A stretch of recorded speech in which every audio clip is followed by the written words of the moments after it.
Okay, two big bits of football news that have taken place in the last 24 hours. Obviously, last night we heard that the Premier League is returning on the 17th of June to much fanfare, although football in the last 2 months has shown the good, the bad and the ugly side of the sport.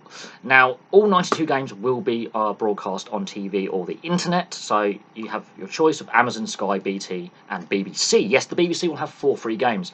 Out of Sky's allocation, 20 of their games will be on free-to-air TV channels, most likely picking Sky 1. And if you get a chance to watch it on Pick, that's Channel 11 on Freeview. So that is a positive step from the big boy, Sky, when it comes to Premier League broadcasting, that there could be more free-to-air games, to come down the line in future TV deals. I think that's something that football needs. It needs greater accessibility for fans because fans are feeling more and more priced out, and we know a lot of people have cancelled their subscriptions to Amazon, BT and Sky in the last 2 months because no football's taking place. Now, on that note, on the TV rights note, the £330 million rebate that the broadcasters are demanding has to be repaid. It's part of the agreement. Now, the wealthier clubs will pay a bigger share than the poorer clubs to make sure that this money is paid back, but all clubs have to make a contribution. That is a key note here. It's very, very important. On another note, the FA Cup final is scheduled to take place on the 1st of August, so the other FA Cup ties that are outstanding before the final will be played during what is left of this regular season in the next 5 weeks. This is also really, really interesting because this suits UEFA's plan to have the Champions League and Europa League played in August as well, in a sort of a mini straight knockout tournament in a 3-week period towards the end of August.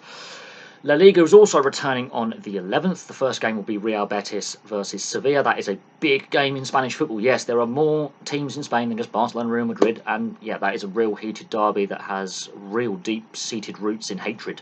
Oh, Real Betis and Sevilla absolutely detest each other. That'll be a firecracker of a game and a great way to restart La Liga as well.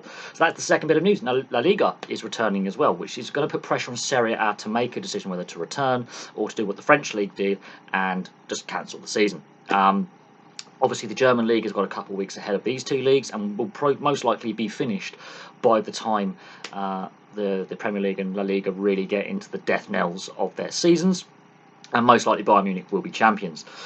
But what has come out of this crisis is two things. One, the haves and have-nots in football and how badly football has been run for so long financially. We know 50 to 60 clubs in the lower leagues could go bust by next season. That is a given. The TV deal and what TV deal we have in place, that has to change. Look to more free-to-air games of regular season games to be on free-to-air TV in a future TV deal, because they had as part of the agreement to get football restarted, they had to give free-to-air games. That means there's 24 games which you do not have to pay for to watch. That's really interesting. And if you're watching free-to-air Sky games, most likely going to be on Pick. Or if you can get Sky One if you have FreeSat. And that could be a trend going forward, that the big TV companies have to start giving more free-to-air games as part of any TV deal agreement.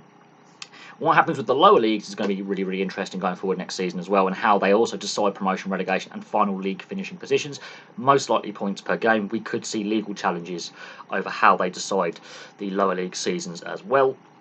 And we know the Championship is still up in the air whether they're going to restart or not. But all in all, we have some football to look forward to. Oh yes, we're going to have a very busy June, July and August.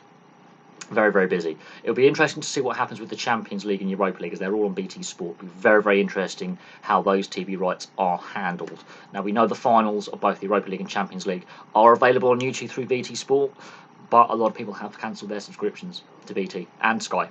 So the pressure is now on the TV companies to give us a greater value for money product. And we could see, as I say, more games on free-to-air TV going forward in later TV deals. But anyway, for now, thank you very much for watching.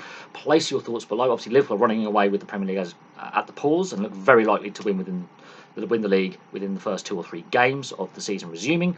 And in La Liga, it is actually quite an interesting tale. And there are some big, big derby matches in La Liga that don't involve Real Madrid, Atletico Madrid or Barcelona. Look for Betis to Sevilla to be a real feisty encounter. Thank you very much for watching. Place your thoughts below and I'll have some more videos for you very, very soon.